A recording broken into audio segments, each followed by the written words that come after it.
They say the tower had stood there for so long that even the oldest villagers no longer remembered when it was built. It rose from the center of the sleeping town, its bricks a strange shade of gray that turned silver under moonlight. The clock face, cracked but still dignified, loomed above the empty square, its hands forever frozen at 12 minutes past 3.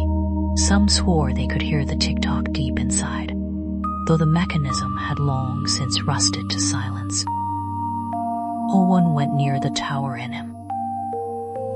It had become a monument to time itself, a reminder that all things stop eventually.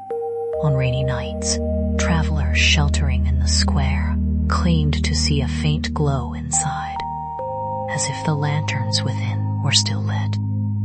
And sometimes, very faintly, they heard the sound of turning gears, like a machine still alive somewhere in the dark. Children whispered that the tower was haunted by its old keeper, a man who loved time too much to leave it behind. They said he walked in circles around the empty mechanism, winding invisible keys, adjusting gears that no longer turn, listening for a bell that would never ring again. Adults told these stories with a smile, but they never crossed the threshold either. On the night our story begins, the town lay under a sky heavy with mist. The moon was pale, like a coin rubbed smooth by many hands, and in that quiet hour, just before dawn, a young watchmaker named Elias stood before the locked door of the clock tower, holding a lantern. He had been dreaming of this tower for weeks. Each night the same vision came to him, the sound of a great bell, the clock's hands spinning wildly, and a voice whispering, "Fix it. Set it right." Inside, the air was colder than the night. Elias stepped carefully, his lantern casting long shadows on the walls. Dust floated in the beam like little stars, and everywhere he looked he saw the ghosts of time-rusted cogs, broken chains, the soulless skeleton of a bell that had not rung in a century. As he climbed the winding staircase, he felt the tower breathing around him, what creaking like an old man's sigh. Halfway up, he noticed something strange. A small table set against the wall, holding tools that were not rusted, not dusty, as if someone had been here just yesterday. A silver wind. At the top of the tower, the mechanism lay in a tangled mess. Gears were missing, wheels had fallen. Yet the great pendulum still hung like a frozen heartbeat. Elias set down his lantern, his hands trembling, and began to work. Something guided him, something that knew where each piece belonged. The missing gears were there, hidden in corners, waiting. Each time he placed one, he heard a faint sound, like a breath of relief.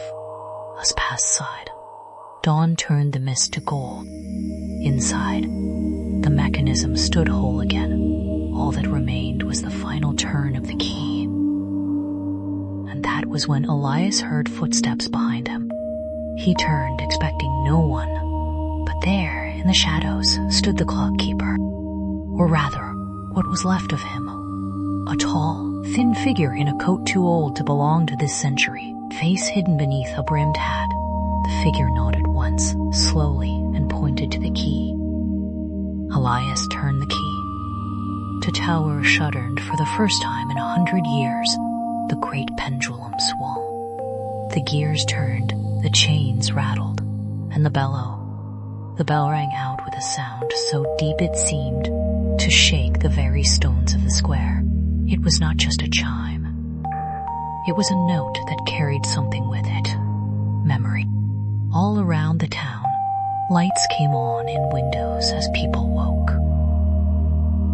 But what they woke to was not just the present, it was everything they had forgotten. The sound of the bell brought back lost hours, lost faces, lost days.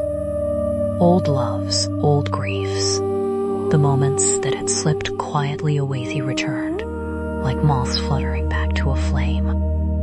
Elias stood there, the key still in his hand, tears on his face. The figure in the hat removed it, just enough for Elias to see a kind of weary peace in his expression. The keeper placed one hand on the clock's frame, as though saying goodbye, and then slowly faded into the light of morning. The bell rang one final time, softer now, like a lullaby, and then the tower was silent again. The hands rested at 12 minutes past 3. But this time, Elias understood. The tower had not been broken, it had been waiting, and now, so was he. That night, when the town had gone quiet again, Elias locked the tower door and put the key in his pocket. He would come back tomorrow, and the day after, until the time came to hand the key to someone else.